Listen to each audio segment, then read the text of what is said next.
اب جو یہ آپریشن کا فیصلہ ہوا ہے، پاکستان تحریک انصاف کا موقف آپ کے سامنے، میں پہلے ذرا JUIF کا موقف اس پہ جاننا چاہ رہی ہوں کہ وہ کیا سمجھتی ہے اس کے اوپر؟ دیکھیں پارس، ایک تو ہم اگر ماضی اپنا دیکھیں، نیشنل ایکشن پلان پہ کتنا عمل درآمد ہوا ہے آپ مجھے بتا دیں، آپ کو پتا ہوگا۔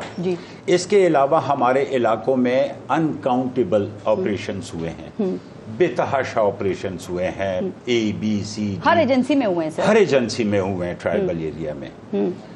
مجھے اس کا آؤٹ کم آپ بتا دیں۔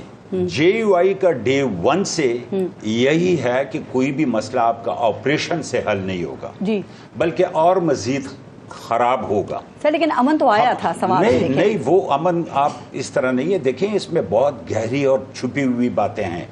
یہ کون لوگ تھے، کیوں آئے تھے، کیوں سیٹی بجاتے پھر چلے گئے۔ امن کے ساتھ کولیٹرل ڈیمیج آپ دیکھیں، لاکھوں ہمارے علاقے کے لوگ بے گناہ مارے گئے ہیں۔ ایک غلط آدمی کو مارنے کے لیے ادھر 1000 صحیح لوگ جو ہیں ساتھ مرے ہیں، تو ایٹ وٹ کاسٹ آپ یہ دیکھیں نا، یہ طریقہ نہیں ہوتا ہے آپریشنوں کا۔ یہ کچے میں کیوں آپریشن نہیں کرتے ہیں یہ جا کے کہ یہ بدماش بنے ہوئے ہیں، کبھی جانوروں کی ٹانگیں کاٹ دیتے ہیں، کبھی لوگوں کو اٹھا کے ان سے پیسے مانگتے ہیں، کیوں نہیں ہوتا اس پہ؟ JUIF نے پاکستان تحریک انصاف کے ساتھ اس پہ ایک مشترکہ کمیٹی بنانے پر اتفاق کیا ہے، تو کیا اس سے ہم یہ سمجھیں کہ آپ بھی آپریشن کے حق میں نہیں ہیں، یا آپ سمجھتے ہیں کہ آپریشن حل نہیں ہے؟ ہم کبھی بھی اس کے حق میں نہیں رہے ہیں، یہ اس کا حل نہیں ہے۔ یہ پچھلے دنوں میں 2-4 سالوں میں ہمارے قبائلی علاقوں کے اگر اور ڈیٹیریٹ ہو رہے ہیں تو اس وجہ سے ہو رہے ہیں کہ مرجر کے بعد انہوں نے جو وعدے کیے تھے وہ نہیں پورے ہوئے۔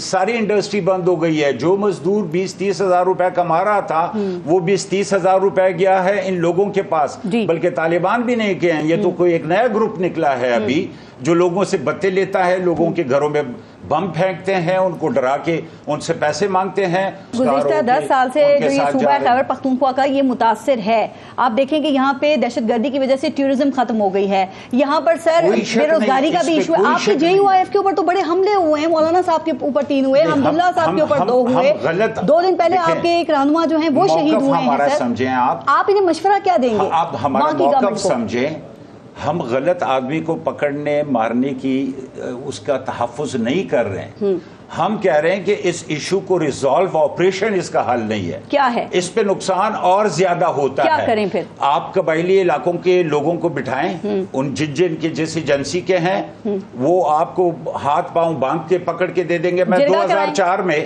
جب چیچنیا اور ازبک آئے، ہم ساؤتھ وزیرستان گئے، وہاں کے لوگوں نے ایک الفاظ میں کہا کہ جی ہم ان کے ہاتھ پاؤں باندھ کے ان کو دیتے ہیں، حکومت کے حوالے کرتے ہیں، آپریشن نہ کرے۔ نہیں مانا گیا، زبردستی آپریشنز ہوئے۔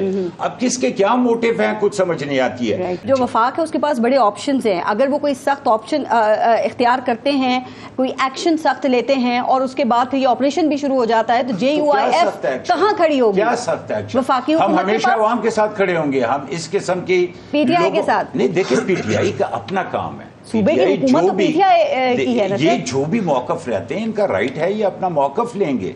ہم اس طرح تو ان کے ساتھ اول تو ہماری ابھی ان کے ساتھ وہ انڈرسٹینڈنگ بنی نہیں ہے، ٹھیک ہے نا جی، اس میں کچھ تحفظات ہیں JUI کو، وہ جب تک پوری نہیں ہوتی ہے اس وقت تک ہمارا ایک اور کامنٹ، وہ پالیسی ٹھیک تھی جو TTP کے لوگوں کو واپس لا کر بسایا گیا، جو میں ان سے پوچھ رہی تھی، اور پھر ان کو رہا کیا گیا CBMs کے نام پر؟ پالیسی تھی۔ دیکھیں یہاں کے لوگوں کو ادراک نہیں ہے، جلنے والا صوبہ جو ہے خیبر پختونخوا ہے، قبائلی علاقے جاتے ہیں، ان لوگوں کا کنسنٹ کیوں اس میں نہیں ہوتا ہے؟ آپ نے اسمبلی کی بات کی کہ اسمبلی میں بات ہونی چاہیے، یہ باتیں اسمبلی میں ہوتی بھی ہے تو ڈکٹیٹ کر دیا جاتا ہے پارٹی لیڈرز کو کہ جی آپ اپنے پارٹی کے لوگوں کو سمجھا دیں اس موقف کو اپنانا چاہیے۔ تو یہ ساری چیزیں تو ڈمی ہیں وہاں پر۔ اس کا یہ مطلب نہیں ہے کہ اسمبلی میں ایک بات ہو گئی ہے تو وہ لوگ کہیں گے کہ نہیں آپریشن نہ کریں تو آپریشن نہیں ہوگا، پھر بھی ہوگا جو اوپر سے امپوز ہوا۔